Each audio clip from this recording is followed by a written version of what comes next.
Hello electrical aspirants. நம்ம எக்ஸாமுக்கு கண்டிப்பாக படிக்கும்போது பவர் சிஸ்டம் படிப்போம்.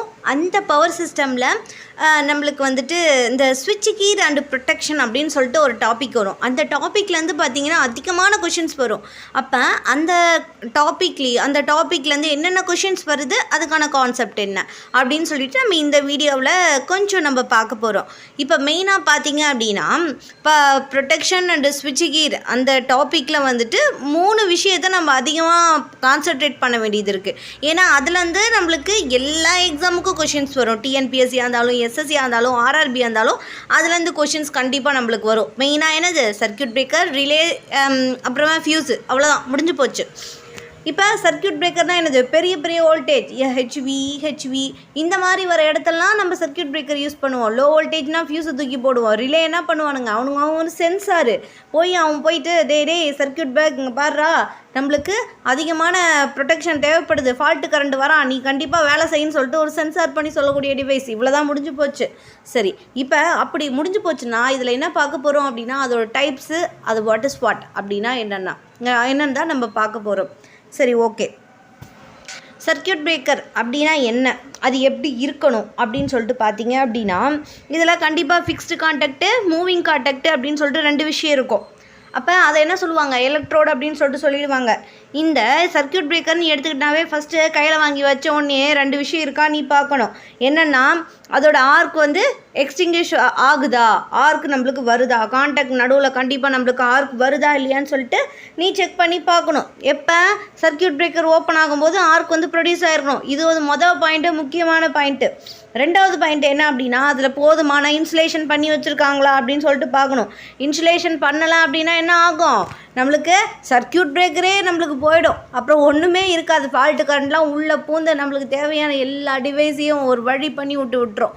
அதனால் இந்த 2 விஷயம் பார்க்கணும். என்னது, இப்போ extinguish the arc between the contact with the when the circuit breaker opens, அது ஒரு பாயிண்ட்டு. இட் ப்ரொவைட்ஸ் அடிக்குவேட்னா என்ன, போதுமான insulation between the contact and from each contact to earth.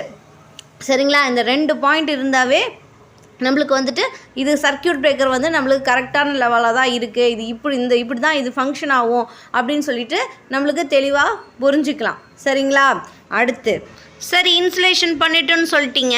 இப்போ இன்சுலேஷனுக்கு என்னென்ன போடணும், அதுக்கான சில ஃப்ளூயிட்ஸ்லாம் இருக்குது. ஒன்று வந்துட்டு ஏரே சில டைம் வந்து என்ன ஆகும், இன்சுலேட்டிங் ஃப்ளூயிடாக அந்த இடத்துல வந்துட்டு ஒர்க் ஆகிடும். அடுத்தது பார்த்திங்க அப்படின்னா கம்ப்ரஸ்ட் ஏரு, அப்புறம் ஆயில்னாவே கண்டிப்பாக என்ன ஆகும், அந்த இடத்துல நம்மளுக்கு ஆர் எக்ஸ்டென்ஷன் ஆகும்போது ஹைட்ரஜன் படிப்போம். அது உள்ளுக்குள்ளே ஒன்றா எக்ஸ்பிளைன் பண்ணி படிக்கும்போது உங்களுக்கே தெரிஞ்சிடும். அடுத்தது வந்து அல்ட்ரா ஹைவேக்கம், அடுத்து SF6, இதெல்லாம் அதோட டைப்ஸ் கீழேயும் வரும். அப்போ இதில் வந்து நம்மளுக்கு என்ன தெரியுது, நிறைய இன்சுலேட்டிங் ஃப்ளூயிட்ஸுங்கிறது எதை டிபெண்ட் பண்ணி தெரியுது, அந்த சர்க்யூட் பிரேக்கரோட ரேட்டிங்கும் அதோட டைப்பையும் வந்து டிபெண்ட் பண்ணி இருக்கும். அது அப்படி இருக்கிறது தான் இன்சுலேட்டிங் ஃப்ளூயிட்ஸாக இந்த இடத்துல வந்து நம்மளுக்கு ஒர்க் ஆகுது. சரி, அதோட ப்ராப்பர்ட்டிஸ் என்ன அப்படின்னு சொல்லிட்டு பார்த்தோம் அப்படின்னா, ஃபர்ஸ்ட்டு சர்க்யூட் பிரேக்கரில் அது வந்து ஹை டைஎலக்ட்ரிக் ஸ்ட்ரென்த்தாக இருக்கணும். மொதல் பாயிண்ட்டு முடிஞ்சது. 2வது என்னது, தெர்மல் அண்டு கெமிக்கல் ஸ்டெபிலிட்டி, அதாவது தெர்மல் ஹீட்னாலும் ஒன்றும் ஆகக்கூடாது, கெமிக்கல் அதுக்கு மேலே ஊற்றினாலும் எதுவும் ஆகக்கூடாது அப்படின்னு சொல்லிட்டு நம்மளுக்கு தெர்மல் அண்டு கெமிக்கல் ஸ்டெபிலிட்டியாக இருக்கணும். நான் இன்ஃப்ளமபிலிட்டி, அதாவது அது ஈஸியாக நம்மளுக்கு பற்ற வைக்கிற அளவுக்கு இருக்கக்கூடாது, இல்லைனா அது புகஞ்சு போயிடும்.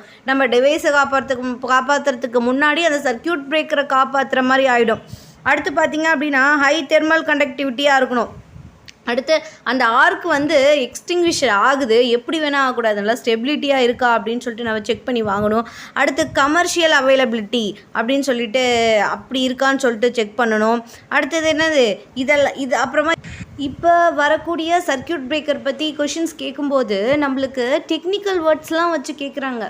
எப்படின்னா, circuit breaker is a piece of equipment அப்படின்னு சொல்லிட்டு கேட்டு என்ன பண்ணுவாங்க, இது வந்து சர்க்யூட்டை வந்து make a circuit, break a circuit, or both, இல்லை நன் ஆஃப் தி அபவ் அப்படின்னு சொல்லிட்டு கேட்டுருவாங்க.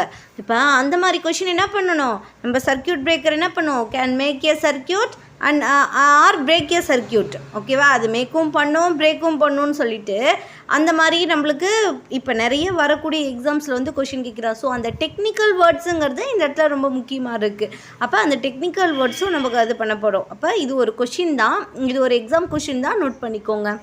அப்புறம் அந்த டைப் ஆஃப் சர்க்கியூட் பிரேக்கரில் ஆயில் சர்க்கியூட் பிரேக்கர் பற்றி பார்ப்போம், ஏர் பிளாஸ்ட் பற்றி பார்ப்போம், வேக்கம் சர்க்கியூட் பிரேக்கர் பற்றி பார்ப்போம், SF6 சர்க்கியூட் பிரேக்கர் பற்றி பார்ப்போம். அதுக்குள்ளெல்லாம் போயிட்டு அதோட ஃபங்க்ஷன்ஸ்லாம் பார்ப்போம். அப்படி பார்த்தா தான் அதுலேருந்து கொஷின்ஸ்லாம் நமக்கு ரைஸ் ஆகுது, அதெல்லாம் பார்க்க போகிறோம். இந்த சர்க்கியூட் பிரேக்கரில் பார்த்திங்க அப்படின்னா ஆர்க் இன்ட்ரப்ஷன் தியரிஸ் அப்படின்னு சொல்லிட்டு ஒரு டாபிக் இருக்குது. அது வந்து மேக்ஸிமம் யாருமே படிக்க மாட்டாங்க, ஆனால் அதில் இந்த கொஷின் வந்துடும். இதில் 2 மெத்தட் வந்து யூஸ் பண்ணுறாங்க. ஒன்று என்னென்னா ஹை ரெசிஸ்டன்ஸ் மெத்தடு, இன்னொன்று லோ ரெசிஸ்டன்ஸ் மெத்தடு. அதுக்கு இன்னொரு பேர் என்னங்கிறதே ஒரு கொஷின்ஸு, ஜீரோ இன்ட்ரப்ஷன் மெத்தட் அப்படின்னு சொல்லிட்டு வரும். அதுவே ஒரு கொஷின் தான், ஒரு சென்ட்ரல் கவர்மெண்ட் எக்ஸாமில் கேட்ட ஒரு கொஷின் தான். சரி, இப்போ 2 தியரிஸ் அப்படின்னு சொல்லிட்டு சொன்னல, அது என்ன தியரி? எனர்ஜி பேலன்ஸ் தியரி, இன்னொன்று வோல்டேஜ் ரேஸ் தியரி. அந்த தியரிஸ்லாம் பற்றி நம்ம அது ஒரு தனி வீடியோவே பார்க்கலாம்.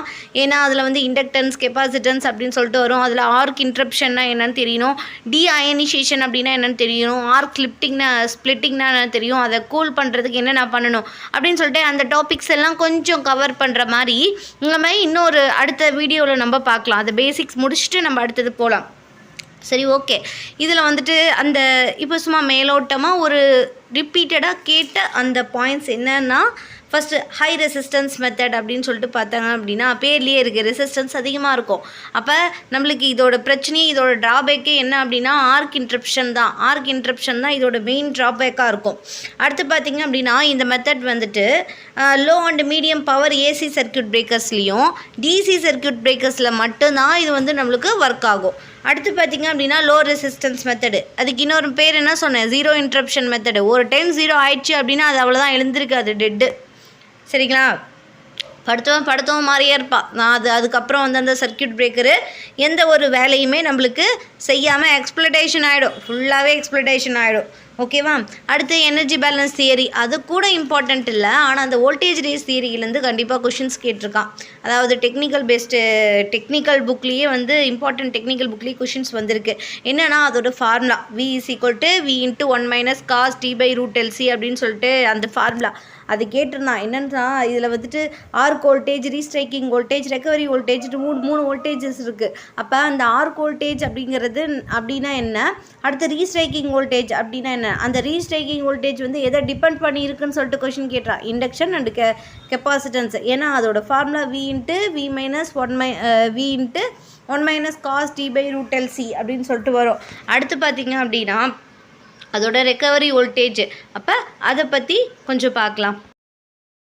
ஃபர்ஸ்ட் என்னது, ஆர்க் வோல்டேஜ் அப்படின்னா நம்மளோட ட்ரிப் காயில் வந்து க்ளோஸ் ஆனதுக்கப்புறம் ஒரு ஆர்க் வந்து நம்மளுக்கு உருவாகும்னு சொல்லணுமா, அந்த ஆர்சிங் பீரியடில் ஒரு கொஞ்சம் வோல்டேஜ் வந்து நம்மளுக்கு அக்கார் ஆகிருக்கும், அந்த வோல்டேஜ் தான். ஓகேவா. அப்போ ஆர்சிங் பீரியடில் நம்மளுக்கு அப்பியர் ஆகக்கூடிய வோல்டேஜ் தான் நம்மளுக்கு ஆர்க் வோல்டேஜ் அப்படின்னு சொல்கிறாங்க.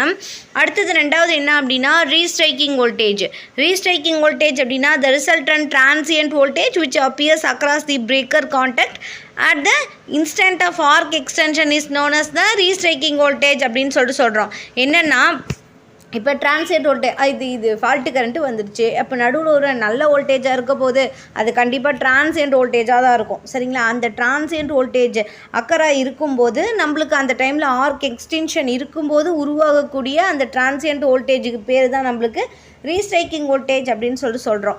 அது பார்த்திங்க அப்படின்னா 3ஆக இருக்கும். எப்படின்னா வந்து நடுவில் இருக்கிறது தான் டிரான்சியன்ட் வோல்டேஜ், ஃபர்ஸ்ட்டில் இருக்கிறது வந்து சப்ட்ரான்சியன்ட் வோல்டேஜ், அப்புறம் எண்டிங்கில் இருக்குது ஸ்டடி ஸ்டேட் வோல்டேஜ் அப்படின்னு சொல்லிட்டு இருக்கும். ஏன்னா சப்ட்ரான்சியன்ட் வோல்டேஜ்லாம் பார்த்திங்க அப்படின்னா ரொம்ப பீக்கில் இருக்கும் அதோட கரண்ட்டு. அடுத்து பார்த்திங்க அப்படின்னா நடுவில் டிரான்சியன்ட் வோல்டேஜ் 1.6 டைம்ஸில் இருக்கும். அடுத்து ரெக்கவரி வோல்டேஜ் அப்படின்னா நம்மளுக்கு என்ன ஆகும், ஸ்டடி ஸ்டேட்டு கரண்ட் வரும்போது தான் ரெக்கவரி வோல்டேஜ் வரும். ஏன்னா அது எல்லாமே சரி பண்ணி முடிச்சிருக்கும். அப்போ நம்மளுக்கு ரெக்கவரி வோல்டேஜ் அப்படின்னா the power frequency of RMS voltage that appears across the circuit breaker After the transient oscillations die out of final extension arc has resulted in all the poles is called as the recovery voltage. இதுதான் recovery voltageக்கு டெஃபினிஷனு.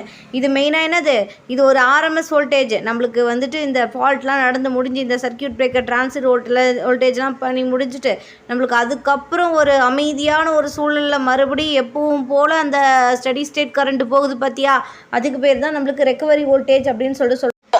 இப்போ நம்மளுக்கு வந்துட்டு restriking voltage வந்துச்சு இல்லையா, அப்போ நம்ம rate of rise of restriking voltage அதோட rate நமக்கு வந்து ஃபைன் பண்ணணும்.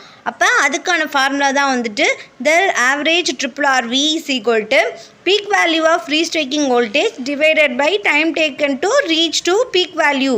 அதாவது ரீஸ்ட்ரைக்கிங் வோல்டேஜ் எந்த அளவுக்கு பீக்கில் போயிருக்கு அப்படின்னு சொல்லிட்டு அதை எடுத்துக்குவோம். அடுத்தது நம்மளுக்கு என்ன எடுத்துக்கோம், time taken to reach to peak value. அது வந்து அந்த பீக் வேல்யூ போயிட்டு ரீச் பண்ணுறதுக்கு எவ்வளோ டைம் எடுத்துக்கிச்சு அப்படின்னு சொல்லிட்டு கால்குலேட் பண்ணோம் அப்படின்னா இந்த peak value of restriking voltage வந்து 2Vm. 2Vmனா என்ன அர்த்தம், நம்மளுக்கோட மேக்ஸிமம் வோல்டேஜை டபுள் டைம் தாண்டி போயிடுச்சுன்னு அர்த்தம். அப்போ 2Vm டிவைட் பை π√LC. π√LCனா என்னது, நம்மளுக்கு வந்து அந்த பீக் வேல்யூவை நம்மளை அட்டைன் பண்ணுறதுக்கு எவ்வளோ டைம் எடுத்துக்கிச்சு, அதுதான் π√LC.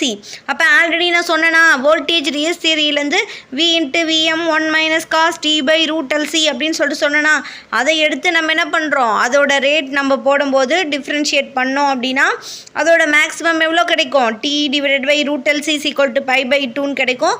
அப்போ நம்மளுக்கு தேவையான அந்த டைம் வந்து கிடைச்சிடும், t is equal to π/2 √LC அப்படின்னு சொல்லிட்டு வரும். அப்போ இதை வச்சு நம்மளுக்கு என்ன இருக்கும், நிறைய கொஷின்ஸ் கேட்டிருக்கான். அப்போ RRV அப்படின்னு சொல்லிட்டு கொடுத்து அதுக்கான டைம் என்ன அப்படின்னு சொல்லிட்டு கேட்கும்போது π/2 √LC, அதாவது நம்மளுக்கு எவ்வளோ டைம் வந்து ஸ்டார்டிங்கில் இருந்துச்சோ அந்த டைமை விட பாதி டைம்லேயே நம்மளுக்கு என்ன ஆகும், அதோட நம்மளோட மேக்ஸிமம் டைம் வந்து நம்மளுக்கு அது கிடச்சிடும். சரிங்களா. அப்போ மேக்ஸிமம் டைம்ங்கிறது நம்ம இப்போ ஒரு 10 செகண்ட்ஸ் அப்படின்னா 5 செகண்ட்ஸ்லேயே வந்துட்டு நம்மளுக்கு என்ன ஆகும், அந்த மேக்ஸிமம் ரேட் அடைஞ்சிடும். எப்போ அந்த ஃபால்ட்டு கரண்ட்டு நம்மளுக்கு வரும்போது, நம்மளுக்கு சர்க்கியூட் பிரேக்கர் வந்து டக்குன்னு நம்மளுக்கு வேலை செய்யும் போது அந்த ஆர்க் எக்ஸ்டென்ஷன்லாம் வரும்போது, சரிங்களா, அந்த நம்மளுக்கு ரீஸ்ட்ரைக்கிங் வோல்டேஜை குறைச்சி நம்ம என்ன பண்ணணும், ரெக்கவரி வோல்டேஜை கொண்டு வரத்துக்கு தான் இவ்வளோ போராட்டமும். சரி, இதில் வந்து நான் ஏன் டீப்பாக சொல்லலை அப்படின்னா இது ஃபுல் அண்ட் ஃபுல் நான் எக்ஸாம் பாயிண்ட்டோட மட்டும்தான் சொல்லிகிட்டு இருக்கேன். எக்ஸாமில் வந்து இந்த கொஷின்ஸ்லாம் வந்து கேட்டிருப்பாங்க. அந்த கொஷின்ஸ் இது வந்து இந்த டாப்பிக்கோட ஃபர்ஸ்ட் 1A அப்படின்னு சொல்லிட்டு வச்சுக்கலாம். அடுத்த வீடியோவில் நான் என்ன பண்ண போகிறேன் அப்படின்னா, இதுக்கு இப்போ நடத்தணும் பார்த்தியா, இதுலேருந்து நம்மளுக்கு என்னென்ன சர்க்கியூட் பிரேக்கர் ரிலேட்டடாக வாட் இஸ் வாட் அப்படின்னு சொல்லிட்டு கேட்டிருக்கான்.